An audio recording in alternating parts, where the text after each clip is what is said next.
As you can see on our example, even we have enough lights in our scene, still we are getting two dark parts.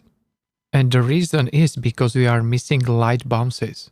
For light bouncing is responsible global illumination or GI.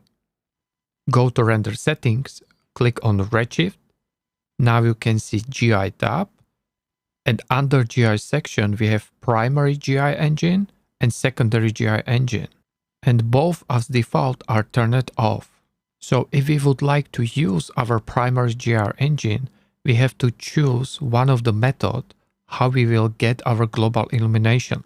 I'm always using as primary GI engine brute force.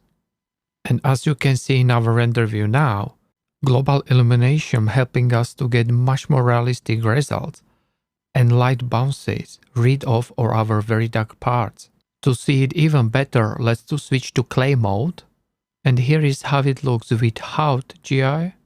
And as you can see, we have many dark patches. And now with GI, so now you can see how big difference it is if we are using GI.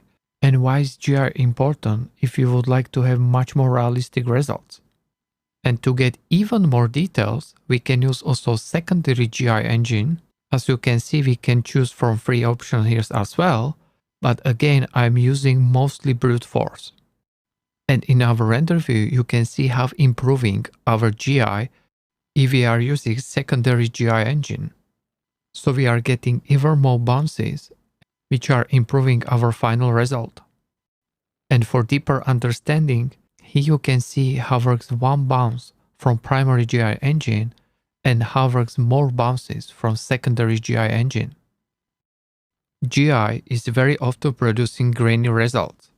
If you are using brute force, you have to increase number of rays to get more clean results. My start point is 256 rays, but very often, depends on your scene, you need to use much more rays to get clean results.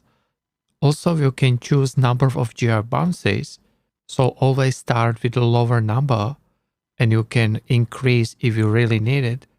But more bounces needs more calculation, so it's of course affecting your render time and not always is changing your result. And don't forget that progressive rendering in your render view is not showing you final results of your GI. So if you would like to see your final result, you always have to switch to bucket rendering or use final render. And never tweak your samples or rays if you are using progressive rendering. And here is second example to see how global illumination improving scene where is many objects or walls. Go to render settings, redshift, GI, and as engine we will use brute force. And immediately you can see in our render view how bouncing light produced by GI can improve lighting of our scene. Objects closer to wall or ground, getting more light bounces, so they are more affected by GI than other objects. Let's switch to clay mode to see it even more obvious. Here is result without GI. And now when we are using brute force as primary GI engine. And if you would like to know even more about GI, check out Global Illumination bonus chapter, where we will have look on other types of the engines as well, and also I will show you why most of them I'm never using.